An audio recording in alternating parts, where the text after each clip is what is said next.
नमस्कार दोस्तों। मैं रितेश उपाध्याय आज आपको बताऊंगा सातवीं अनुसूची। क्योंकि यहाँ से आप देखो तो सातवीं अनुसूची से कभी पूछ देता है कि जैसे पूछ दिया कानून व्यवस्था किसका विषय है, केंद्र का विषय है कि राज्य का विषय है कि समवर्ती सूची का विषय है। देखिए सातवीं अनुसूची में जो है एक तरीके से संघ राज्य के बीच में कार्य का बंटवारा दिया गया है। तीन सूचियों में इसको डिवाइड किया गया है। समझिएगा, मैं पूरा पूरा मैटर आपको बता रहा हूँ। संघ सूची में जो विषय है उस पर कानून बनाने का अधिकार किसको है? केंद्र सरकार को। संघ सरकार कानून बनाएगी, मतलब संघ का जो भी विषय है, संघ सूची में जो भी विषय डाला गया है उस पर पूरी जिम्मेदारी किसकी है? केंद्र सरकार की। जैसे मैं आपको एग्जांपल देता हूँ, देखिए इसको याद नहीं करते का, इसको जैसे हम एग्जांपल अपने रेगुलर रूटीन में हम देखें, अगर जैसे रेलवे, रेलवे किसका विषय है? संघ सरकार का। जनगणना किसका विषय है? आपको पता होगा केंद्र सरकार का विषय है। पोस्ट ऑफिस, डाकघर, ये किसका विषय है? केंद्र सरकार का विषय है। तो जो केंद्र सरकार के तो इस पे पूरी जिम्मेदारी किसकी होगी? केंद्र सरकार की होगी। देखिए यहीं पे एक कंफ्यूजन होता है जो अभी मैं क्लियर करूंगा। दूसरा होता है राज्य सूची। राज्य सूची में जो भी विषय दिए गए हैं उस पर पूरी जिम्मेदारी किसकी होती है? राज्य सरकार की होती है। राज्य सरकार का पूरा जिम्मेदार होता है। जैसे मैं कहता हूँ कानून व्यवस्था, अगर राज्य में कानून व्यवस्था की स्थिति खराब होगी तो क्या प्रधानमंत्री को बोलिएगा? नहीं, मुख्यमंत्री जिम्मेदार होगा। क्यों? कि कानून व्यवस्था की जिम्मेदारी किसकी होती है? मुख्यमंत्री की। क्योंकि ये विषय किसका है? राज्य सूची का विषय। यहां तक ये कंफ्यूजन होता है जब आप रेलवे में जाते हैं तो एक होता है आरपीएफ, आप पढ़े होंगे, एक होता है जीआरपी। जो जीआरपी होता है गवर्नमेंट रेलवे पुलिस, राजकीय रेलवे पुलिस, वो किसका विषय है? ये जीआरपी राज्य सरकार का विषय है। जैसे ही गाड़ी आपके राज्य में आती है, राज्य सरकार की जिम्मेदारी है कि उसमें किसी भी प्रकार का जनहानि ना हो, चोरी डकैती ना हो, तो राज्य की पुलिस उसको देखती है। तो जीआरपी किसका है? राज्य का है। और आरपीएफ क्या है? जो रेलवे की संपत्ति की सुरक्षा करती है, वो केंद्र सूची का विषय है। तो इस तरीके से अगर हम देखेंगे तो ये हो गया संघ सूची, राज्य सूची और समवर्ती सूची, तीन भागों में सातवीं अनुसूची में का विषयों को बांटा गया है। संघ सूची के विषय पे कानून बनाने की जिम्मेदारी संघ सरकार की, राज्य सूची के विषय पे कानून बनाने की जिम्मेदारी राज्य सरकार की, और समवर्ती सूची पे कानून बनाने की जिम्मेदारी दोनों की।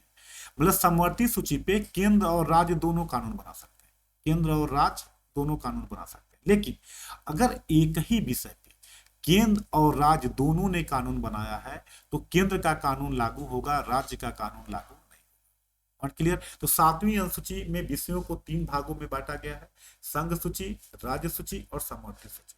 संघ सूची पे सेंट्रल लिस्ट पे ओनली राइट किसको है? सेंट्रल गवर्नमेंट को है। स्टेट लिस्ट पे कार्य करने की जिम्मेदारी किसकी है? स्टेट गवर्नमेंट को है। और समवर्ती सूची पे दोनों की जिम्मेदारी है। लेकिन अगर एक ही विषय पे केंद्र और राज्य दोनों ने कानून बनाया है तो केंद्र का कानून लागू होगा, राज्य का कानून लागू नहीं होगा। ये तो जनरल रूल हो गया। लेकिन एक क्वेश्चन है दोस्तों कि इन विच कंडीशन, वो कौन सी स्थिति होगी जब राज्य सूची के विषय पे केंद्र कानून बना सकता है?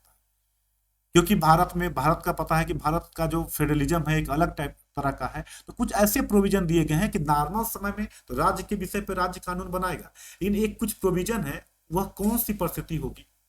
वह कौन सी परिस्थिति होगी जब राज्य सूची के विषय पे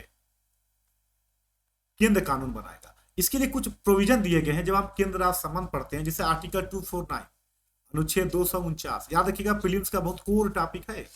यदि राज्यसभा उपस्थित और वोट देने वालों के 2/3 बहुमत से, अगर 2/3 बहुमत से प्रस्ताव पास करके अनुमति दे दे कि राज्य सूची के इस विषय पे राष्ट्रीय हित में केंद्र को कानून बनाना चाहिए, तो केंद्र कानून बना लेगा, आर्टिकल 249 के अकॉर्डिंग।